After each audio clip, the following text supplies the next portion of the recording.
அதிமுகவோட தேர்தல் அறிக்கை வெளியா இருக்கு. அதுல வந்து ஃப்ரிட்ஜ் கொடுக்குறோம்னு சொல்லியிருக்காங்க. இப்ப இது அப்படியே இம்பாக்ட் திமுகவினுடைய கூடாரங்களை ஒழிக்குது. எல்இடி டிவி கொடுப்பதற்கு தயாராகி கொண்டிருப்பதாக சொல்லப்படுகிறது. அதிமுகவுடைய தேர்தல் அறிக்கை அது மக்களிடம் சென்று சேர்ந்திருக்கக்கூடிய விதம் உங்களுடைய இல்ல. இப்ப வந்து அதிமுக வந்து இந்த வெயில் காலத்துல இப்போதைக்கு மக்களுக்கு என்ன தேவைன்றதை கரெக்டா கணிச்சு அவங்க ஒரு தேர்தல் அறிக்கை கொடுத்துருக்காங்க. இப்ப மக்கள் வந்து கரெக்டா அனல் வறுக்கிற சூடு படுக்கிற வெயில் காலத்துல தான் ஏப்ரல் எண்ட்ல தான் 23 தான் தேர்தல் ஆரம்பிக்குது. 23 தானே, 23 தான் தேர்தல் ஆரம்பிக்குது.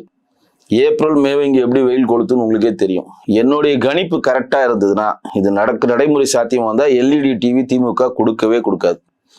திமுக என்ன பண்ணுவாங்க, எல்லாருக்கும் ஏசி. அதுவே வாக்குறுதி கொடுக்க மாட்டாங்க. நான் சொல்றேன் பாருங்க, என்னோட கணிப்பு கரெக்டா இருந்தா எல்இடி டிவி வாக்குறுதியை தூக்கி விட்டுட்டு ஏசியை கொண்டு தான் வைப்பாங்க. இது வந்து ஃப்ரிட்ஜ்னா அங்க ஏசி தான் ஒர்க் அவுட் ஆகும். ஏன்னா ஏற்கனவே கலைஞர் டிவின்னு ஏற்கனவே கொடுத்துட்டு சும்மா இருக்கவங்க எல்லாருக்கும் கேபிள் டிவி மூலம் சப்ஸ்கிரைப் பண்ண வச்சு நீங்க பெரிய வருமானத்தை சுபங்களை கேபிள் சன் குழுமம் வந்து சம்பாதிச்சுக்கிறானுங்க.